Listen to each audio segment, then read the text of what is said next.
លោកអ្នកដឹងទេវិញដើមមិនមែនជាឈ្មោះសន្តាគារតែមួយមុខនោះទេក៏ប៉ុន្តែជាបណ្ដាញម៉ាកសន្តាគារដ៏ធំមួយនៅលើពិភពលោក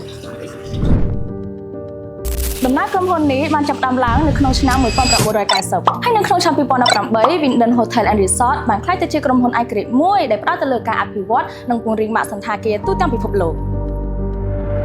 បច្ចុប្បន្ន Winden Hotel and Resort ត្រូវបានទទួលស្គាល់ថាជាក្រុមហ៊ុនផ្ដល់សិទ្ធិអាជីវកម្មសន្តាគារធំជាងគេនៅលើពិភពលោកដោយមានសន្តាគារ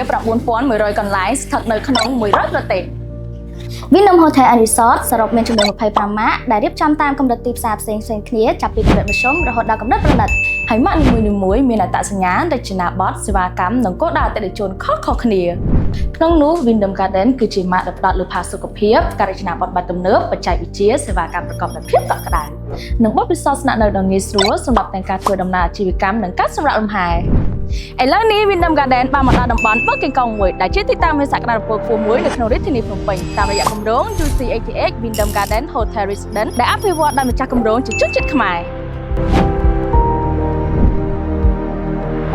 នៅ UC88 ពួកយើងផ្ដោតទៅលើគុណភាពសុវត្ថិភាពសេវាកម្មប្រកបដោយវិជ្ជាជីវៈនិងការកសាងទំនុកចិត្តរយៈពេលវែងជូនទៅដល់អតិថិជនចង់នឹងនិយាយថាហេតុអ្វីបានជាពួកយើងជ្រើសយក Winden Garden Brand ធ្វើជាដៃគូសហការសម្រាប់គម្រោងដ៏ប្រណិតមួយនេះកុំភ្លេចតាមដានវីដេអូបន្ទាប់នៅលើ page របស់ពួកយើង